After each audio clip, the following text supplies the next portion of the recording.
Thank you, Dr. Beato.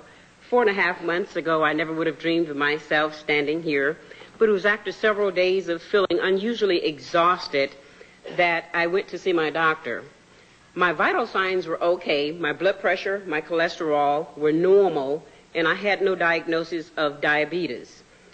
I had a tiny tingling in the middle finger on my right hand, so I assumed it was just time to get rid of some of this weight. Later that night, I went home and had trouble sleeping. I tossed and I turned, and I had a tiny tingling sensation that was burning in the right shoulder blade. I proceeded to get out of bed after tossing and turning and not being able to sleep, and it seemed somewhat to ease the pain. It was at that moment that I remembered our First Lady, Laura Bush, had visited Kansas City. I remember her speaking about women and heart disease, about atypical symptoms or sometimes no symptoms at all. At this point, I thought, honey, we better get up and pray. So we did pray, and we went to the emergency room of the St. Luke's Hospital.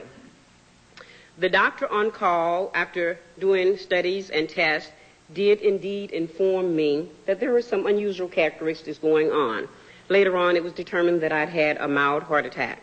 Within hours, I had the medicated stents inserted into my chest. This has been a life-changing event for me. It has meant proper nutrition, I'm trying, and it has meant 4 to 5 times of exercise per week, and it feels great. It is my hope that we will continue to convey the message that heart disease is the #1 killer of women, and that we will be able to save more lives. And I have to say thank you, Mrs. Bush. Your message saved my life. Thank you.